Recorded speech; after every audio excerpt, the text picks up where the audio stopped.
Hi guys, my name is Markus. I'm an MTT coach at the Academy of Poker, and today's short video will be about how to win with low pocket pairs more often and more frequently.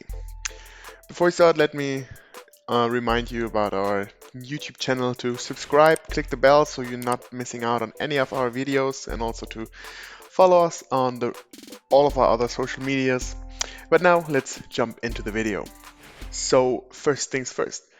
You have to think more in early positions. What does that exactly mean?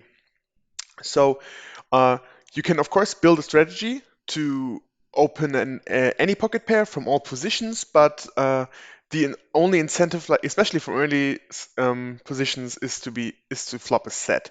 The possibility of that is just roughly like 12%. Um, but keep in mind, even though you can build a strategy, it's really hard if you open small pocket pairs, for example, deuces, threes, fours, from the early positions.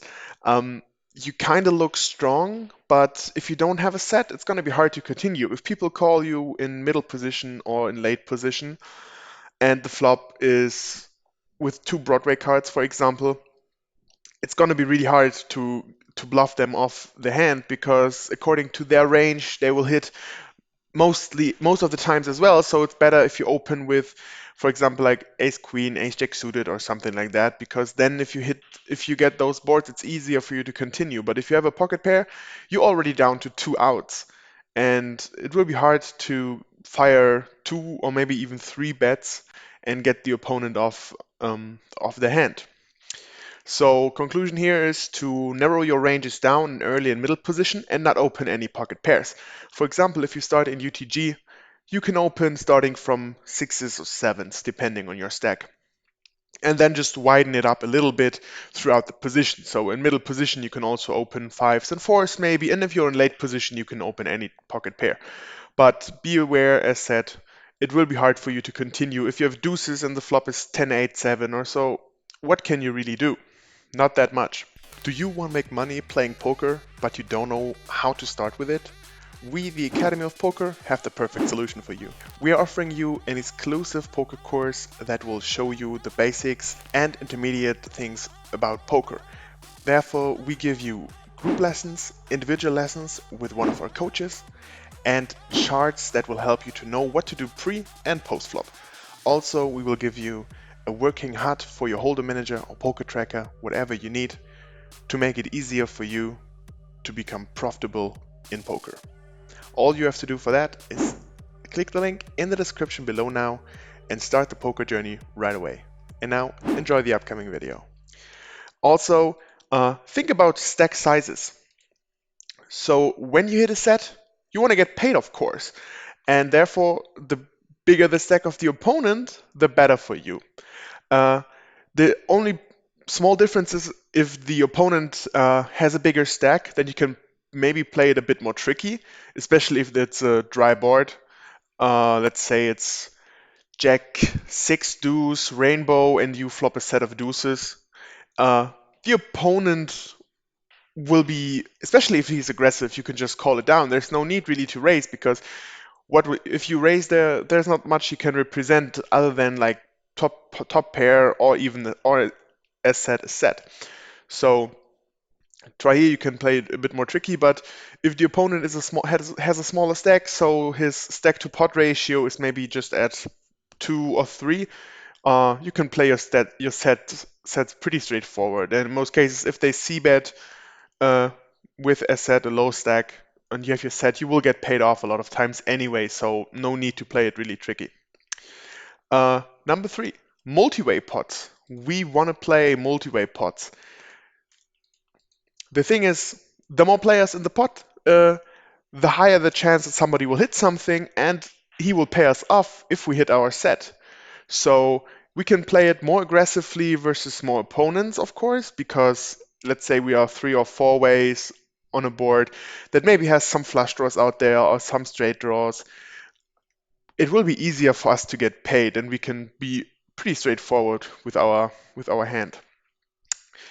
Number 4, limbs are bad. Just don't do it I know, for example, when I said in earlier positions, you should not open, or it's hard to open those those smaller pairs, and you might think, oh yeah, why shouldn't I then maybe not limp them and not make it that expensive for me, right? But yeah, it's just not worth it. One reason for that is if you get in a pot and it's just a limp pot, the pot is really small, so maybe there's just 3, 4 big blinds in there. So if you have a set, then how will you get value out of that? There's 4 big blinds in there. But if you think about if somebody raised and there are 2 or 3 callers, it's already like 8, 9, 10 big blinds. But if there's 4 big blinds, if somebody has like a just like a maybe a gut shot, or just like some random backdoor draws, he will not call because it's not worth it. Like it's 3, 4 big blinds in the pot. I don't need to continue here. So you have to build the pot, and you want to realize the potential of your hand, of course. Therefore, it just makes sense for you to uh, not limp and try to keep the hands, try to do to have bigger pots.